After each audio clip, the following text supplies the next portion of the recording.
কারণ ডোপামিনের মানুষ রকম 3 রকম হয়। এক, যারা সবসময় ডিজায়ার খুঁজছে, সবসময় নতুন নতুন জিনিস খুঁজছে, সেটা এক ধরনের। এক, যারা সবসময় খুব কন্ট্রোল ক্যালকুলেশন করে যাচ্ছে। 2 আর 3, যারা ভবিষ্যৎ ভেবে চলছে সবসময়, যারা আজকের উপরে নেই, যারা সবসময় ভবিষ্যতে আর কি হবে আর কি হবে আর কি হবে এটা করে চলেছে। এই 3 রকমের ডোপামিন নির্ভর মানুষ হয়। এবার আমরা কোন বই থেকে করলাম, ট্রলি প্রবলেম নিয়ে আমরা কথা বলেছিলাম, যেটা আমরা বলেছিলাম জাস্টিসের ক্ষেত্রে বলেছিলাম, হ্যাঁ বিচারের ক্ষেত্রে। এবার সেখানে আমরা বলেছিলাম একদিকে 4 জন আরেকদিকে 1 জন।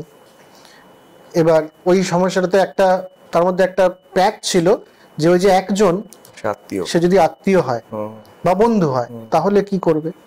বা তুই একটা ব্রিজের উপর দাঁড়িয়ে আছিস, তুই জানিস যে আমার পাশে যে লোকটা রয়েছে তাকে ঠেলে ফেলে দিলে পরেই ওই ট্রলিটা আটকে যাবে, 4 জন বাঁচবে, এই লোকটা মারা যাবে।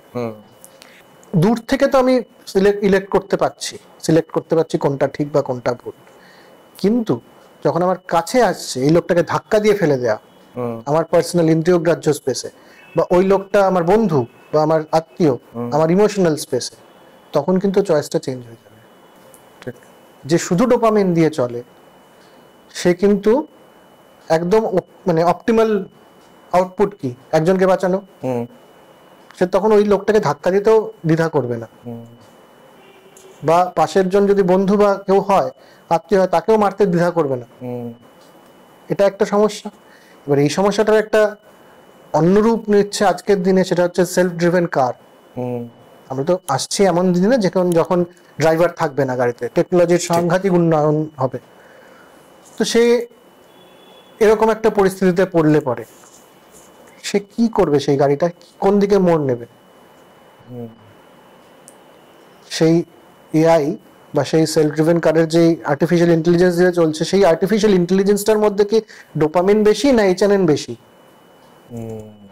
এটা একটা প্রশ্ন। তার প্রোগ্রামিংটা কিসের উপরে নির্ভর করছে, সে কার জন্য অপটিমাল সলিউশন, সে তো অপটিমাল সলিউশন খুঁজবে। আর্টিফিশিয়াল ইন্টেলিজেন্সের কাজই হচ্ছে যেটা সবচেয়ে ভালো। এবার সবচেয়ে ভালো আমার জন্য আর সবচেয়ে ভালো তোর জন্য, এটা পার্সোনালিটির উপর ডিপেন্ড করে ওর জন্য কোনটা ঠিক।